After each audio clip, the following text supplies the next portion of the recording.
sakop sa ginibong drug bypass operation. Triple o apat na doble ang bihikulo na gruso sa siyudad kang Naga. Mas complain ng police station kang Naga City Police Office. Newsbreak. Sa headlines kan mga barata, punong barangay elect kang Barangay Peña Francia, siyudad kang Naga, inireklamo sa Naga City Police Office. Exclusive, Metro Naga Water District may bago nang ididesignar na General Manager. Bilang kang krimen sa Camarines Sur, nagbaba, sabi kang PNP. Duwang harong sa siyudad kang Naga, hinaabunan. Diyos makainang hapon. Ako si Mark Mendoza. Asin ako, si Antoinette Eduardo. Kami ang sa indong tagapagatud, Bareta. Daipaman nakakaasumir sa iyang pwesto bilang bagong punong barangay kan Barangay Peña Francia sa siyudad ng Naga, may inaatubang na tulos ining reklamo. Aramon taman ang kumpletong detalye sa report ni Karen K. Iscaro.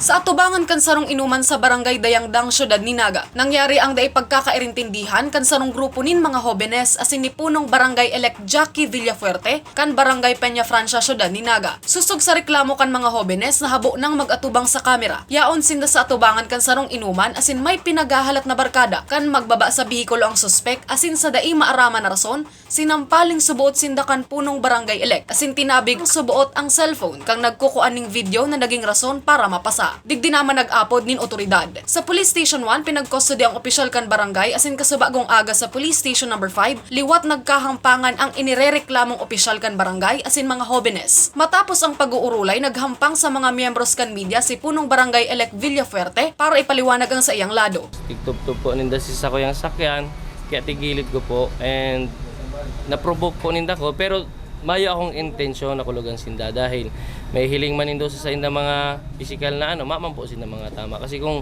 intentional po ang sakuyang gigibon para sa inda, sigurado may mga tama po sinda kasi mga hubin pa sinda sa radit and nahiliman po nindo sa body structure ko, dako akong lalaki. Pero never po kasi pag babao ka to, siguro naarog ko lang siya kani, tapos may nahiling akong polis, nag-apod na akong polis sa asintanod.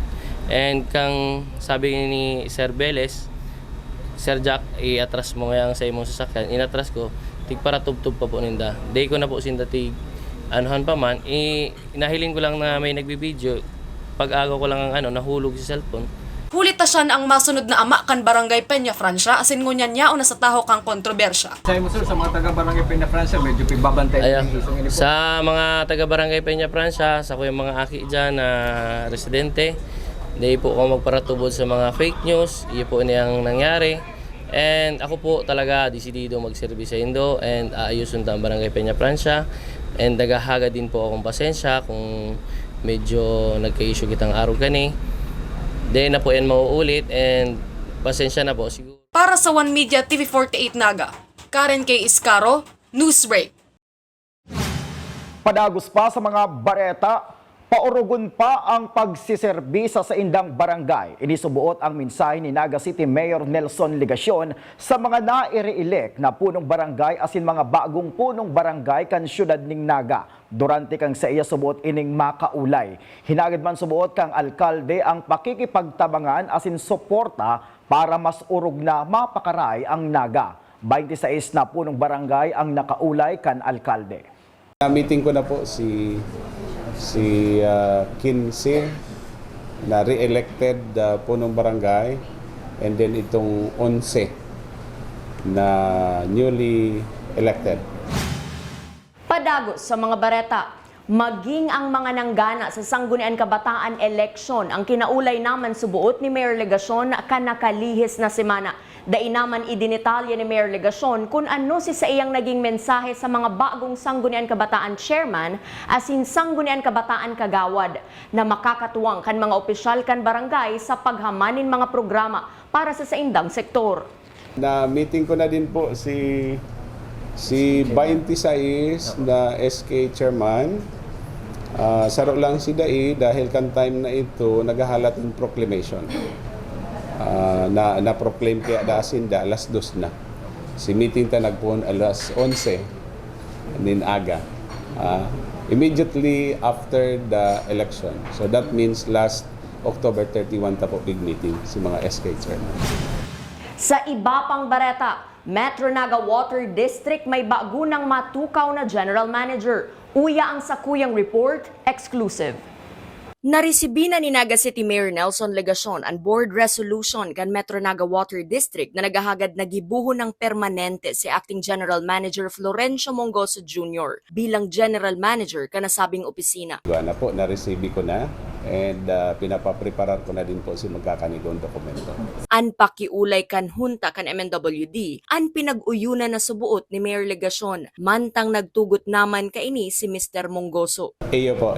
Nag-iyo na ako. Nag-iyo na po ako.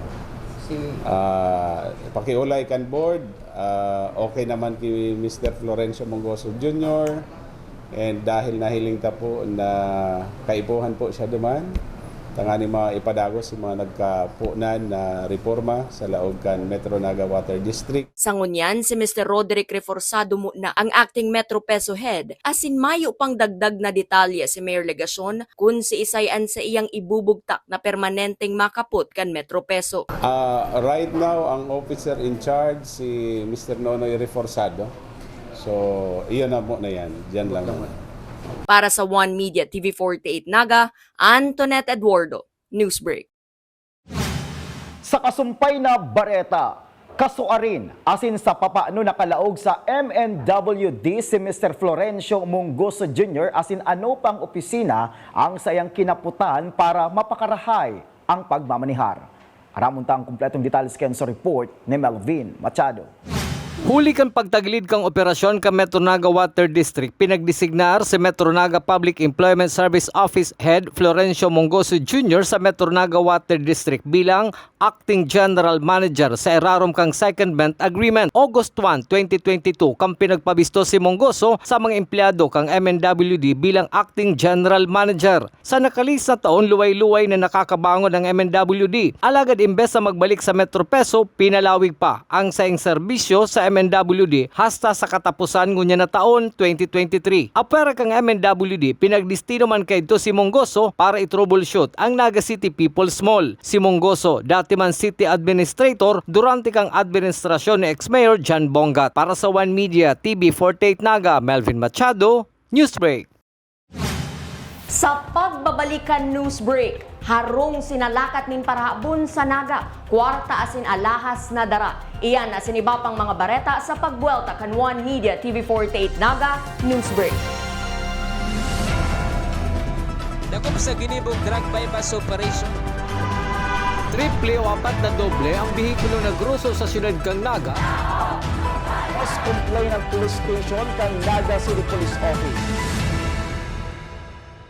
Newsbreak. Flight attendants, prepare for takeoff, please.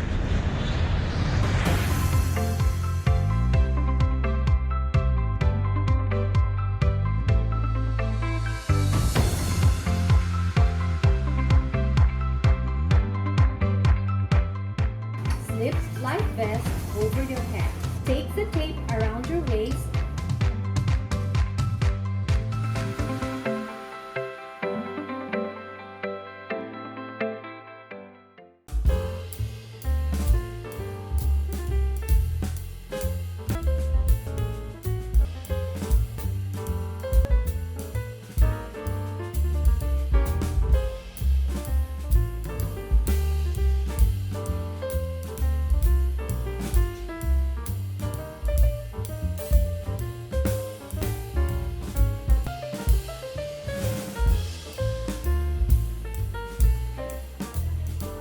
Life at home is better with Unlimited. Unlimited fiber all day, day, day. Unlimited entertainment all the way. Unlimited goes for the family. Unlimited care so the fam's all. Enjoy all these for just 1,399 pesos. Have it all, have it all. Get the PLDT Home Fiber Unli All 1399 today. Apply now and have it all, have it all.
sa ginibong drug bypass operation.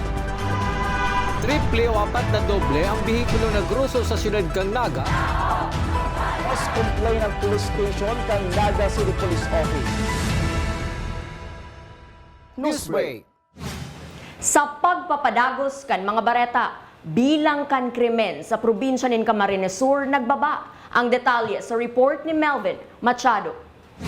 Kung ikukumpara ka nakalis na taon 2022 asin ngunya na taon 2023 ang bilang kang krimen na nangyari sa manlain-lain na munisipyo sa probinsya ng Camarines Sur, mas hababa subot ang crime incidents ngunya na taon 2023. Susuki Police Colonel Julio Cesar Domingo, PNP Provincial Director kang Camarines Sur, kabali sa nagkaigwa nin inaapod na significant decrease iyo ang 8 focus crime, kabali digdi ang rape, murder asin iba pa. As compared to last year, mababa malaki. May significant decrease tayo ng crime natin. And even yung yung rape cases natin na before, yan yung pinakamataas sa tinatawag natin yung focus crime natin, Yung focus crime, nandiyan yung murder, homicide, theft, robbery, kidnapping, motor napping, yung rape. So malaking nagkaroon tayo ng significant decrease. Kung igwang halangkaw na insidente na dapat tutukan katabang ang ibang ahensya kang gobyerno, ini iyo ang road crash. Sabi ko nga, ang nakikita ko lang talagang sopat na dapat mapagtulungan natin maybe with the public works and highway and yung engineering ng respective municipalities, kung paano natin maano yung vehicular accident, kung paano pa natin mababawa, ma-minimize. Para sa One Media TV 48 Naga, Melvin Machado, Newsbreak. Mientras tanto, ang police visibility, pagpapatrolya asing awareness sa publiko ang kabali sa nahihiling ni Police Colonel Julio Cesar Domingo, PNP Provincial Director kan Camarines Sur na mga naging sangkap kung taano naghuros ang bilang kan krimen sa probinsya. Yung increase sa visibility natin and of course yung patrol and yung awareness din natin sa ating mga kababayan, dumadalaw yung ating mga pulis sa mga schools particularly, and we encourage din, lalo na ini-empower natin yung mga women's natin, and yung mga bata, yung kabataan. Sa police report, 160,000 pesos na cash, alahas na nagkakantidad 40,000 pesos na pagsasadirikan sa rong maestra. Asin 9,000 pesos na kwarta kan sa iyang aki. Ang hinabon kan daipabistadong sospek na naglaog sa pinag-aarkilahan nindang harong sa Molave Street, Barangay Liboton, Syudad ni Naga. Matapos maghalian mga ini sa nakalihis na undas. Sa investigasyon kan PNP, pinagraot subuot kan mga sospek ang doorknob para makalaog sa boarding house kan mga biktima. Ang mga nawarang kwarta ang gabos na nakabugtak sa plastic drawer. Padagos ang ginigibong pag-imbestigar kan PNP Naga sa insidenteng ini. Sa iba pang police report, arson with robbery ang pinag-iimbestigaran ngunyan kan Police Station number 4 sa Zone 6 Sitio Masipag, Barangay San Isidro, Syudad ning Naga na nangyari kan suudma. Ang kubo na yaon sa atubangan kan residensya kan biktimang call center agent ang pinagtutubudan sinulo kaibaan ang duwang washing machine, rice cooker, water heater asin mga construction materials. Paglaog kan biktima sa iyang harong, nadiskubre niyang nawawara ang sayang laptop na nagkakantidad 19,000 pesos. Mantang nakawarak man subuot ang sayang mga gamit. Pagdududa kan biktima, nilaog siya nin parabon. Sa laog nin sarong oras, siguradong mapapaugma asin mapapabilib kamo sa episode sa aga kan Good Vibes Sabado kung sain iheheras kan dancing content creator kanaga na si Justoni Lancero an istorya asin inspirasyon sa likod kan sa iyang trending videos. Sa aga na iyan po na alas 10:30 nin pagkaaga sa programang Good Vibes Sabado na madadalan sa satuyang digital channel 48.2 asin One Media TV 48 Naga Facebook page as in YouTube channel. So, yung kanta po parang ayaw sa akin. Ayaw sa'yo ng kanta. Huwag natin pilitin Huwag na natin siguro. pilitin yun. Okay na tayo dun sa dancing. Dancing. Parang kapalan po ng mukha. Makapal yung balat. Kapalan ng balat. Yun. Once again, this is your Kuya Gis Tony Lancero, ang Mama's Boy Vlogger ng Camarines Sur, na tatak Bicolano and proud Peleño. And I'm inviting everyone to please do watch Good Vibes Sabado every Saturday at One Media TV 48 Naga at 10:30 in the morning. So stay tuned for more exciting updates. Asin yan ang mga bidang baretang nakalap kan mas pinakusog na puwersa kan One Media TV 48 Naga News and Bicol Affairs. Day malingaw na i-follow ang samuyang official Facebook fan page One Media TV 48 Naga. Ako po si Mark Mendoza. Padagos kaming mahatod din mga baretang garantisadong nangingenot at sinapapanahon. I-hit ang subscribe button sa samuyang official YouTube channel, One Media TV 48 Naga, tanganing updated kita sa mga bareta asin istoryang bida. An Bicolano. Ako si Antoinette Eduardo asin ini, an One Media TV 48 Naga News Break. Dako sa ginibog drug bypass operation. Triple o 4 na doble ang bihikulo na gruso sa siyudad kang Naga. Mas complain ng police station kang Naga City Police Office.